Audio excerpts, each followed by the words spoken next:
মোৰ আকাশ শইকীয়া, মোৰ বন্ধু শৃংখল চলিহা আৰু মোৰ দাদা চিতু বৰুৱাৰ ওপৰত কিবা এটা কি সংগঠন পাভত গজাই একে ৰাতিৰ ভিতৰত এটা জন্ম হোৱা এটা সংগঠন, কিবা মুছলিম ছাত্ৰ কি কিবা এটা সংগঠন, তেনেকুৱা ধৰণৰ সংগঠন, নামেই শুনা নাই। তো তেনেকুৱা এটা সংগঠনে কিবা কেছ দিছে।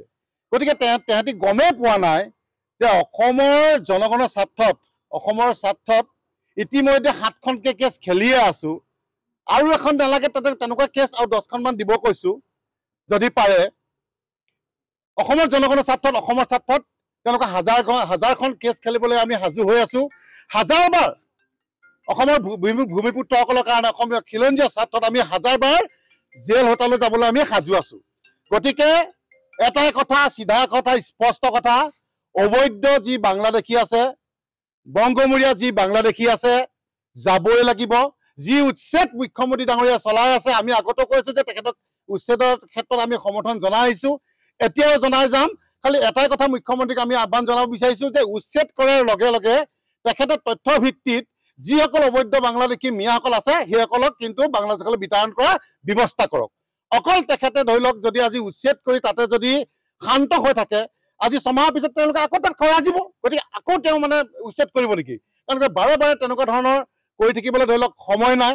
গতিকে আমি এটাই কথা আজি আমি আপোনালোকৰ যোগেদি জনাব বিচাৰিছোঁ যে লাচিত বৰফুকনে যিদৰে মোগলক খেদিছিলে, আজি আমাৰ সন্মানীয় মুখ্যমন্ত্ৰী ডাঙৰীয়া তেনেকৈ আজি এইটো পন্থা যি হাতত লৈছে, সঁচাকৈ আমি অসমৰ জনগণ তথা আমি অসমৰ জীৱন ভাল পাইছোঁ।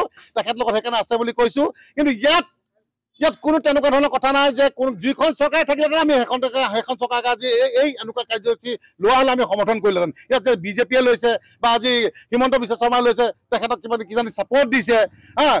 কালি পৰহি দেখিছোঁ কোনোবাই কিবা স্পনচৰৰ কথা কৈছে যে ইতিমধ্যে আমাৰ শৃংখল চলিহা ডাঙৰীয়াই কৈয়ে গৈছে যে কিবা 2020 কিবা মেটছ নহয়। গতিকে সেইবিলাক তেনেকুৱা ধৰণৰ মন্তব্যৰ পৰা দূৰত থাকিবলৈ আমি অনুৰোধ জনাইছোঁ। কাৰণ কেলে খিলঞ্জীয়া কথা ভাবিব লাগে, আৰু যদি এতিয়াই যদি আমাক ভূমিপত্ৰ বা আমাৰ অসমীয়া খিলঞ্জীয়া কথা নাভাবে, কেতিয়া ভাবিব? গতিকে আমি সকলোৱে ভাবিবলৈ বাধ্য হৈছোঁ। এনেকুৱা এটা সময় আহি পৰিল যে আমাৰ যি আমি দেখিব যে আজি কিছুমান আমি দেখোঁ যে কিছুমান গাঁৱত, মই আগতেও কৈ গৈছোঁ, কিছুমান গাঁৱত এনেকুৱা গাঁও আছে নেকি আপুনি 4টা বজাৰ পিছত ওলাবলৈ ভয় কৰা হ'ল। গতিকে সেই কাৰণে আজি আমি কিছুমান আজি সকলো সংগঠন আজি একত্ৰিত হৈ আজি যি অবৈধ যি মিয়া বাংলাদেশীয়ে যি খেদা হাতত আমি পন্থা লৈছোঁ, এই পন্থা আমি লৈ আছোঁ আৰু চলি যাব। আমি আৰু এটা কথা আমি অনুৰোধ জনাইছোঁ, যিসকল আমাৰ খিলঞ্জীয়া মুছলমান ভূমিপুত্ৰসকল আছে সেইসকলকো অনুৰোধ জনাইছোঁ যে আপোনালোকে বাংলাদেশী পক্ষ নল'ব।